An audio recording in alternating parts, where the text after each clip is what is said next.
Thank you very much for joining us. I want to welcome on into the program 5th Congressional District Congressman Andy Ogles is joining us on the Newsmaker Hotline. Congressman, thank you very much. I don't know if I'm the first to congratulate you, probably not, but you have been named as the chairman of the Counterterrorism Caucus. That sounds like a pretty big deal. What's that all about? Well, yeah, it is, and it's an honor. Historically, it's been a caucus. So obviously, you have committees in Congress, and then you'll have caucuses that their purpose, they exist to educate members on various topics. So you might have one like on natural resources or whatever, and they schedule and organize trips so people can see firsthand what's it like to be in a mine or et cetera, et cetera. So in the wake of Israel, there was this push to reestablish the Counterterrorism Caucus, and as one of the leading voices against the Palestinians resettling here, I've been a very outspoken critic of Qatar or Qatar. And then again with the CCP, I put my name in the hat to lead the caucus. And just before Thanksgiving, it was made official. We haven't even really rolled it out, and so. Kind of going back in time, in August, I went down to the southern border in Arizona, and that sector that we were at, it was under quote unquote cartel control at the time, but it was still being partially patrolled by Border Patrol. Well, since that time, the U.S. government, now think about this for a moment, the U.S. government has now abandoned that sector. Because there's a war now going on at the southern border between the two cartel divisions there. And so we literally have abdicated control of that sector of the border. So there's a lot going on from a counterterrorism perspective, and we want to be able to take members down to the southern border, go to Israel, send them to the places where they can truly get hands-on knowledge of what's really happening and how it's affecting the homeland. And because we're catching people from Syria at our southern border, people from Iran at our southern border. We've caught individuals with IEDs, explosives at our southern border. We're being invaded. And then meanwhile, you have Mayorkas saying, oh, we want to give amnesty for all of these people. You know what that does? That's like ringing the dinner bell, and you're going to have more and more people flooding towards our southern border because of what he said just the other day. Yeah, Alejandro Mayorkas. I mean, everybody knows what they're trying to do. They're going to give all these folks, they're going to flood the country, let all these folks come in, and then they're going to grant them amnesty. They're going to allow them to vote. It's importing of an entirely new voting bloc, and that's obvious as to what it is that they're trying to do. Tommy Tuberville said something actually the other day, and I played the audio for folks yesterday. It's too long for me to play during the interview, so I'm going to paraphrase. Basically, though, he is predicting very dire consequences, as in 9/11 style attacks, and the way that he framed it, it was like on a fairly regular basis. How worried are you that we're going to be hit with these kind of attacks on a regular basis, as Tommy Tuberville, the senator from Alabama, is warning that we may be?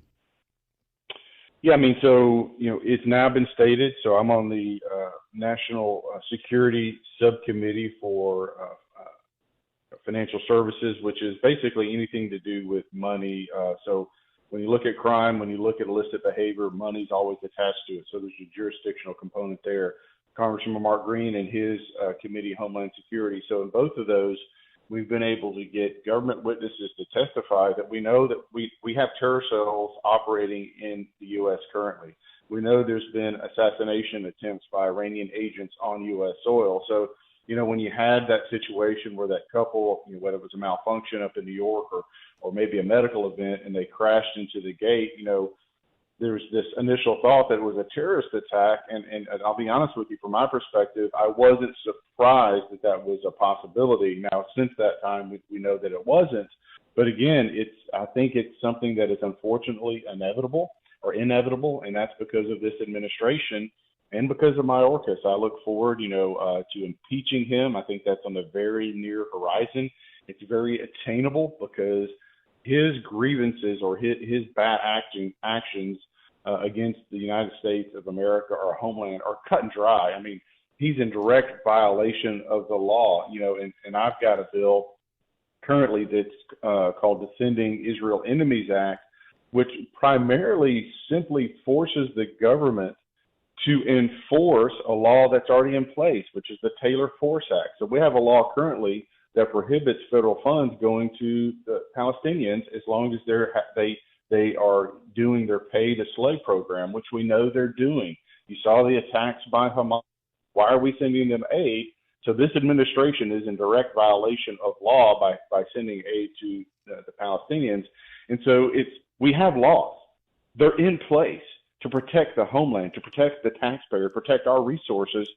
This administration is blatantly and flagrantly violating those laws. And so we're trying to go on the offensive. Obviously, we need the Senate to step up and do their job and protect the homeland. That is kind of the big question mark, is will they do their job? But, that doesn't mean that we stop fighting, and which is why it's an honor to be named the chairman of the Counterterrorism Caucus. And there's a lot of work to be done. Well, these days, that is an incredibly important caucus because I think, and you're right, what happened on the Rainbow Bridge, I mean, it's not a big stretch to think that could have been a terrorist attack, and we don't know what's coming across the southern border. What we do know is that we don't know a lot, and that is incredibly scary, as a matter of fact. Let's head to Israel, if we could. Congressman Andy Ogles joining us here on the Newsmaker Hotline. So, number of things going on. I woke up to this headline. Joe Biden appears to urge an end to Israel's military campaign in Gaza, and it was a tweet. And we all know that Joe Biden is not thumbing his own tweets, but whoever is running the president's Twitter account. Hamas unleashed a terrorist attack because they fear nothing more than Israelis and Palestinians living side by side in peace. The president continues on to continue down the path of terror, violence, killing, and war is to give Hamas what they seek. We cannot do that. So it sounds like the president continues to urge Israel to take a step back and take it easy on Hamas. Well, I mean, and we've seen, you're right, appeasement does not work with groups whose intent is to annihilate the Jewish people. I mean, the pay to slay program that the Palestinian government pays for, by the way, so it's not just Hamas. The Palestinian government is culpable in this. We help fund the Palestinian government, which is, again, unacceptable.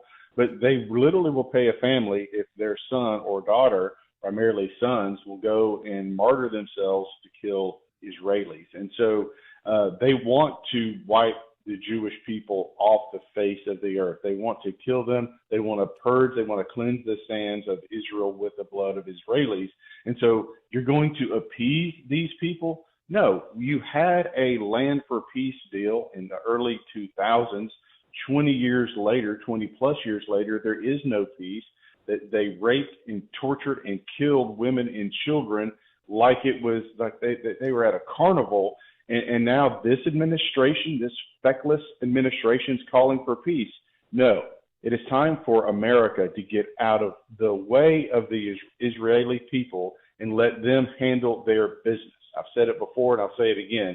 If there was a radical element on the other side of the border lobbing bombs into Houston, we would occupy Mexico City within 72 hours. The Israeli people, the Israeli government has a right to protect their homeland. And how dare Joe Biden get in the way and meddle in such a fashion that undermines the prime minister. So I'm fed up with this administration. They're allowing our country to be invaded. They're allowing the CCP to advance all over South and Central America in our backyard, soaking up precious metals and the resources we need to run our country. We are under attack, and most Americans don't realize it's asymmetric war, but they're coming for us. They want to see America bowing down before the rest of the world, and I, for one, am not going to stand. Congressman, you touched on China, the CCP. So let's talk a little bit about President Xi Jinping and his visit to San Francisco. And Biden is out there saying that he is going to work with China and Mexico and curtail the drugs coming across our southern border. Is there any reason, I know I'm leading the witness, but is there any reason to believe that the president really is truly going to engage with President Xi Jinping? And is there any reason to believe that, China's president will actually listen to our president? Well, so when you use the word engage, it's kind of like the Clinton phrase, "What is," right? Yes, he'll engage by selling out the homeland. I paint a picture. You've got the streets of San Francisco are dirty, filthy. There's addicts everywhere. But, you've got the president of China coming. They clean up the streets. They line the streets with Chinese flags. China wouldn't do that. No. Right? They're not going to bow down and lay down their flag and put up American flags everywhere. So this is the signal that the Biden administration gives the president of China, who, by the way, feels that he and his country are superior to the United States and to the American flag. And so that's what Joe Biden did, was acknowledge that fact. And I don't know if it was intentional or if it was just incompetence, but that's what happened. You got to understand the culture there. But we know that the Chinese government is actively working with the Mexican cartel to supply them with the precursor chemicals to make fentanyl, to help get it into the United States of America to poison our kids. We know Qatar on the back end with the drug cartel is working to help launder money from the United States into Africa and back into the United States. There's a complex operation here, and this administration is looking, they just literally are looking the other way. And then meanwhile, our kids are being poisoned. Meanwhile, we have people coming across the southern border. Meanwhile, CCP is gearing up for what we presume is some sort of action against Taiwan. And their answer is to talk about transgender issues. The Biden administration's answer is to talk about peace in Israel. This is nonsense. They don't have any real policy to fall back on. And so they have to obfuscate and kind of dance, and it's all theater. And meanwhile, I believe, and I hate to sound like a conspiracy theorist, but Russia's advancing on Ukraine. China's advancing on Taiwan. The Mexican cartel has taken over part of our southern border. Are we still a sovereign nation? I think that's a valid question. And we need a new leader of the free world, not Biden, of course, to reassert America's dominance. You've seen where the dollar's weakening. And then when you look at immigration as a whole, and you look at what it's done to the German economy, you look at parts of France that literally are no-go zones now for the French police, or the same thing now in the UK. This is the future of America if we don't wake up. And it's time for we the people, not Republicans, not Democrats, not independents, but we the people, to go on the offense and reassert the force that is the Constitution, and that this is our country. And if you came here illegally, I'm sorry, but you don't get amnesty. It's time for you to go home, to stand in line, and if you want to come here, you follow the rules like everybody else. Pastor Patrick has sent in a note on the super text line, and it's a long one, but I'm going to paraphrase. And the question that he has is, okay, so knowing the makeup of the Senate, are we wasting money, millions of dollars, trying to impeach Alejandro Mayorkas, knowing full well that the Senate will sit on their hands and do nothing? No, I think that is a great question. I think in the case of Mayorkas, the Senate it puts them in a tough spot when you look at, when you start laying out kind of I use this word in loose terms, but the criminal case, I think it's criminal, but I'm going to back off of that statement. A criminal case, laying out all of the crossings, all of the, we know what's coming across the southern border, but we're not doing anything about it. And then you have the getaways, those that come through the border and we don't catch them. And so the Senate's going to have a hard time not to do their job. But if they don't, that doesn't mean that you don't continue to uphold the rule of law.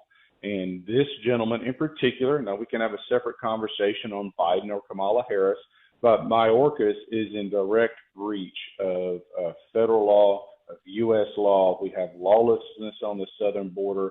You literally have U.S. citizens having to flee their homes now to retreat from their homes deeper into the U.S. because of the fighting that's taking place in Arizona, for example.